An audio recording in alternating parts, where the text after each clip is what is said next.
My name is Rohit. I'm one of the co-founders at Sahaj. We are a software services company based in Bangalore, or headquartered in Bangalore, I should say. So in next few minutes, and I don't know how long it will take, I'm gonna share what we have done at Sahaj, and you probably won't heard the word democracy there, because when we did all of this, we were not thinking about democracy. We were not thinking about a republic or the constitution or whatnot. We just did it because we felt somehow from inside that this is the right thing to do. And if you ask me why did we feel that this was the right thing to do, probably I will draw a blank. So broadly, I'm going to cover these four key aspects. And the last one is very interesting because when you do something different, you will definitely find challenges. And actually, those are the learnings. So, quick introduction, which has happened already, so I'm not going to waste time in that. So, I'm going to very quickly talk a little bit about Sahaj just to give the background context. Full disclaimer, I have stolen this from my sales deck, but I'm not pitching Sahaj here. So, Sahaj, we are we started in 2014, so this is our 12th year. So many clients, so many people across all these locations. That is where we are. Oh. And this is what we do. We basically, as you can imagine, just with 250 people, we are not that big. And our focus is to do artisanal engineering while developing software systems for businesses. And later on, we switched over to AI and data-led things. So that's what we do. And here are some of the, basically the core values, which is what we kind of keep sacrosanct. I've heard a lot about culture, and through the rest of the day, we can talk if anybody is interested in that. Because I personally believe that it is the values which should remain constant. Culture is a very evolving thing. Moving on from there, I'm still learning. So at a very high level, these are the things which we do. I'm going to skip. It's not relevant here. So now let's talk about key themes. And Siddhal, you have stolen a lot of my thunder, so made my life a little bit easier. So good. I'll not have to be here for long.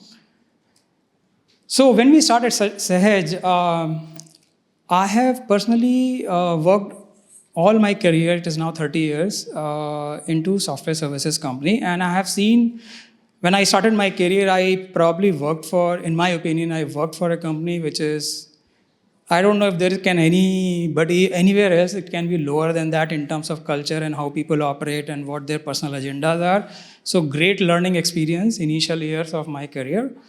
And then, fortunately, I moved on to some organizations which were really, really very forward-looking, very open-minded and learning organizations. And that is where I learned a lot. And a lot of that actually we have implemented at Sahaj. But even in those companies, I saw that even though software services companies are typically, very people-oriented, it is the people, the talent, the brain power, which is actually is the core of the business. But somewhere deep down, for whatever reasons, they end up exploiting their own people and their clients more so. And it happens in a very, very subtle way a lot of times, and people don't think about it because of the boiling frogs syndrome. You are there, you keep doing it, and then you become used to of it.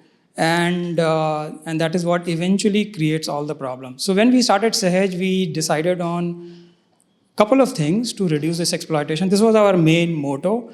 So one was that how can we ensure that people inside the organization are not exploited either implicitly or explicitly.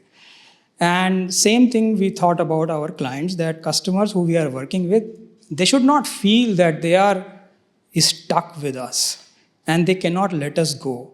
Because if they do that, they will lose important, brain power or the processes which they have and all of that. So what we did few things. One of the things which we did to reduce this was, I think you only spoke about it, brutal transparency. So at Sahaj, inside Sahaj, everything is open. Who are the clients we are working with, what proposals going out, what we are charging, whether we are making money, whether we are losing money. If we are making money, how much money we are making, how much we are losing, what kind of invoices are generated. and who is getting how many salaries, blah, blah, blah, everything.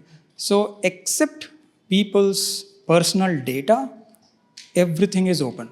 People can, if you are part of Sahaj, you can actually see it. Everything under the sun. And that was one thing we said, that we did that to reduce the information asymmetry, because that is what used to play a lot in enabling these organizations to actually exploit people and the customers as well. So similarly, on the customer side, when we started, we were like, okay, if we are in an engagement for more than 6 months with a client, we should really take a stock of the situation, that why we are there for so long. And we used to do that initial few years, and then when we realized that now the system is working smoothly, with everybody kind of started thinking about it, that are we at a customer's place more than what is required. And there was a client where actually we were working, and so in order to reduce this exploitation, just let me complete and then I will give you that anecdote. We decided that we will always work with clients with their teams, so that they can never say that oh, Sahaj team has all the understanding and knowledge and we don't know anything about this system which has been built. So we said we will always work with clients with their teams, and teams means we are talking tech teams. So we will not work with a client where they don't have a tech team. And that was a very conscious decision which we took. And the result of that was that in a project after project, client after client, when we were working, they, at the end of the project, they had people who knew everything about what we have built. And that enabled them to basically be in a position where they don't need Sahaj just for that reason. And it beautifully worked. Clients loved it. And they were like very appreciative of the fact that, we are asking for it on day one itself, during the sales process itself. And there were situations where we had some prospects and they said, oh, we don't want to have any tech team. And we said, then, we are the wrong people for you. Sorry, we cannot work with you. So I'll give you an anecdote about this, that there was a client who we started working, and they had a small tech team and we were working with them. Unfortunately, because of whatever the reasons were, there was a huge churn of people on their side, and people kept coming, leaving, coming, leaving, coming, leaving. And once the project was over, we stayed for 6 months to ensure their team is stable and they understand everything what has happened. And we did conduct a lot of knowledge sharing sessions, and we were working with them. We were working with them to fix bugs, do the enhancements and whatnot. But the churn was so huge that their team was never stable. And then we kept telling them, and to be very honest, they were trying their best. But their internal setup was like this, that people were not staying. And while the project was for a year, we ended up spending 1.5 years with them, just so that their team gets stable and we can do a knowledge transfer and move out. At the end of 1.5 years, we threw our hands up in air and said, you know what, sorry, you are burning your money with us without any return. And they were like, no, if you need to, help us out, get this team up to speed. And we said, now it is up to speed, now you take it over. And by that time, they had 2 people who knew everything. And then we said, okay, you know what, we are going to walk out from here. You still have the understanding, but for next 6 months, it's an unwritten thing. If you have any problem, call us and we will help you out. And we did that. And then they took over, and that became like a benchmark for us, that this also could happen with us. That because of our commitment to ensure that you are totally independent or not solely dependent on Sahaj, we should be prepared to face such situation, which was very unique for us. That was the first time which happened with us.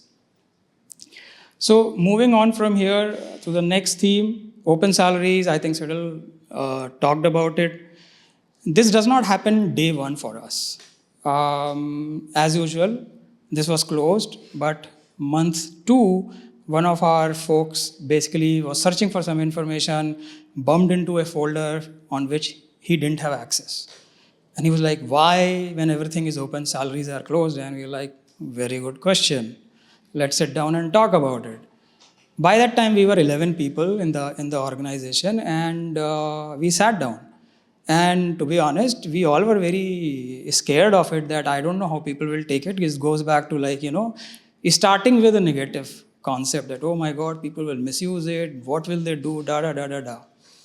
We had like 3 weeks of intense conversation, and after that, we took the plunge. We said, let's do it. We'll see how it happens. And at that time, we told those 11 people who were there, because they came in with the whole thing that, oh, salaries will be confidential. We told them we are doing it. If any of you feel that there is a problem at any point in time, once we open it up, we will have discussions again, and unless everybody is comfortable, we will not continue. And we took the plunge, and rest is history. Nobody had a problem. And then from there onwards, every time we bring somebody new, we tell that person. And we did meet some individuals who were very, very scared of it, and they actually decided not to join us just because of this reason. That also has happened. And for most of the people, it's a little bit of a kind of, telling them and making them comfortable about it. Because everybody is like, oh my God, if my salary is visible, people will judge me. And that does happen to a certain degree, but not as often as most of us think, because people, once they get to know, and it's an unwritten rule, even those organizations where salaries are confidential, actually everybody knows everybody's salary. But it's not there out in the open. It's not very openly talked about, but actually people know.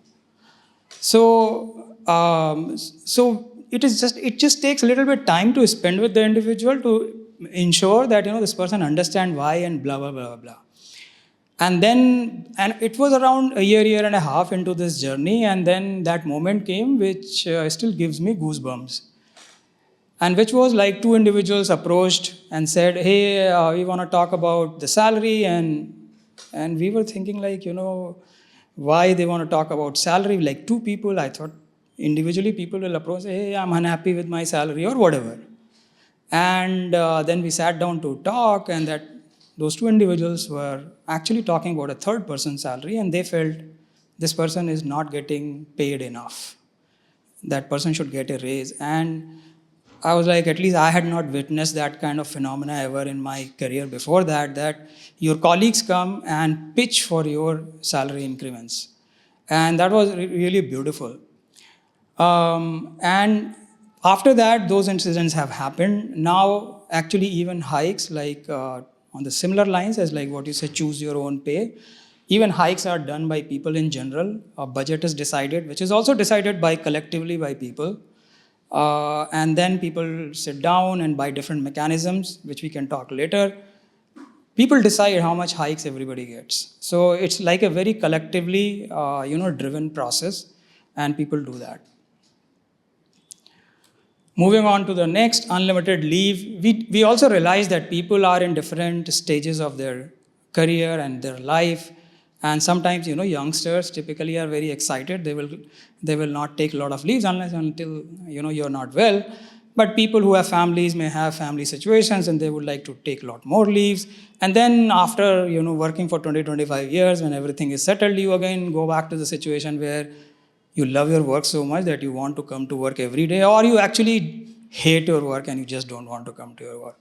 So we said, we are not going to dictate how many leaves everybody takes. You guys decide. We just publish the data. It's out there, as I said. Everybody can see that, how many leaves everybody is taking. And the organization never says, oh, you have to take only 20 or 25 or 5 or 10 or whatever. Now, this is another wild card entry, and this goes back to the social contract. So in Sahaj, once you finish 6 months, you actually can hire somebody into Sahaj by using what you call a wild card, which means this person doesn't go through the usual interview process. So typically the way it works is, in my previous companies, wherever I have worked with some individual and I like that person, and after 6 months of being in Sahaj, if you actually think this person is the right fit for Sahaj, then you can just say, hey, I know this person, I want to bring this person into Sahaj, and you can exercise that. And it basically just then involves one conversation with the person to basically ensure that the person understands about Sahaj, some of our basic values, and what it means joining Sahaj and all of that. And so it is not an interview, it is more about giving information to that individual who is to be brought in. So we do that because we believe that people who are on the ground, who understand everything, who do everything on a daily basis, understand what it means to be at Sahaj. Because frankly, yes, as I think everybody spoke earlier, there's a lot of chaos. And by the way, with no offense, we don't have an HR team, and we don't have policies. So it's total chaos all the time. And it's just that somehow we have gotten very used to of that, and now if there is some structure, people will be like, what's going on here? It's like that. So by the way, it's not easy, and sometimes we get beaten down, especially by statutory laws and whatnot for that, but then somehow we are managing. And so now I will talk about challenges. So, as I said earlier, this journey has not been easy, predominantly because of the chaos, which actually it results into. But then, as a lot of us have spoken about earlier, that it basically, gives people that satisfaction of being in a place where they are heard, they can contribute to what is going on around them day in and day out. So some of the challenges I'll talk about. So as I said, everything is open. So it's an information avalanche. So a lot of people like, you're making all this open to us, but I don't know what to do with this information. And then we spend time in depending on that specific, question or understanding and all. So if you come to Sahel, a lot of times we run sessions on various topics, from as simple as like taxation which one has to do on salary, to some of the like organizational theories about why we are like this and what does it mean and blah blah blah blah blah, and everything in between. And of course, because we are tech companies, we do that also. But a lot of times people, because they are not used to of it, they do not know how to make use of all this what is available to them. And sometimes, frankly, it is a struggle that quite a few of us have to, kind of sometimes you feel like you're repeating a lot of things. But every time, because it's a new group of people who you are telling about, we are like, okay, fine, it still makes sense. So this all essentially results into like, lot of people trying to make sense of what it means to be part of a software services business. What are the different aspects of it? What you need to look for? So to the extent that, as I said earlier, that we do a yearly planning with all the people, where you tell them that, hey, this is the revenue, these are the costs, what are the various cost components, blah, blah, blah, blah, and things like that. A lot of times people don't understand that, the benefits which they get, they actually result in some kind of money finally. And why we have to make provisions for that and all of that. So it's like, you people are dealing with a lot of information, and how to make sense out of it. Sometimes people struggle with that. And in the absence of that, sometimes the decision making may go haywire. And this is where I think it connects with that whole openness about where everybody is involved in decision making. If you don't have the right information in the right format at the right time, your decision making may be not in the right direction.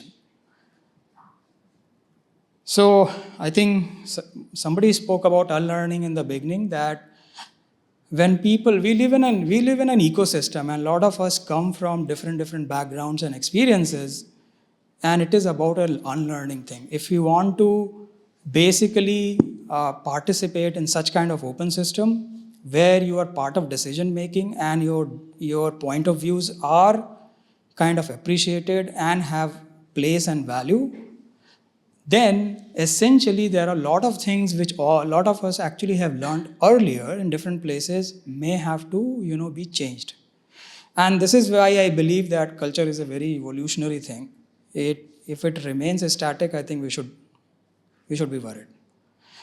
So we have seen this in Sahaj that a lot of people had to undergo quite a bit of unlearning to adjust and all of that. And we also had situations where some individuals who came in, they could not survive that kind of chaos, that kind of openness. They preferred a model whereby some people are making decisions about everything so that they can focus on their art of building software systems. And we still have some people like that, and they're very clear that I have this trust that people who are making decisions will make the right decisions, so I'm going to focus on this. But let me accept that there are very, very few individuals like that. Most of the individuals are open to participate in making decisions. And it's not easy because, as I said, you need to have right information at the right place to be in the right direction. So this is one of the bigger challenges because if you have spent 20 years outside and then you come and join Sage, it will take a lot longer for somebody to unlearn some of those aspects. And by the way, we talk about these things during our interview process so that people know about it. And as like any other social group, we have a lot of heterogeneity. We have people like who are just out of college. We have old hats like me, for example, 30 years, and everybody in between. And hence, the way everybody looks at things, the way you prioritize things are actually very different. And sometimes that causes a clash. That it's like somebody has a lot of experience. You have done that, and you know what it means, where it will go. And if you try to put it out there, because a lot of learnings are experiential, they are not concepts, they are not written in any book, it's sometimes difficult to make others see your point of view and why it is important. So that actually poses a lot of challenge in this whole process because people are in different zones in their life and in their career. And so this is the Maslow's pyramid. I'm sure a lot of you know about it. So depending on where you are, you may prioritize one thing over another. And then this is another challenge which we face is a very sometimes skewed sense of entitlement, where rights and duties are not balanced. And we talked in the beginning that freedom comes with a lot of responsibility. And sometimes people do not realize it. I mean, you will have to make some effort to make them realize it. So it's like this. And this is a common thing, and I don't know how I would love to hear from others what happens, but we see this quite often. A very diffused responsibility kind of mechanism where everybody thinks, oh, somebody else is going to do it. And then finally you figure out that, oh, nobody has done it. So how do you deal with it? And this is where I think the accountability bit comes in, but it's easier said than done in my experience and my opinion. And this is something we actually grapple with very often. So that is another kind of challenge, and especially on customer-facing work, this can sometimes cause issues. So that's all what I had very quickly, and I'm looking forward to more presentations and more discussions in the second half.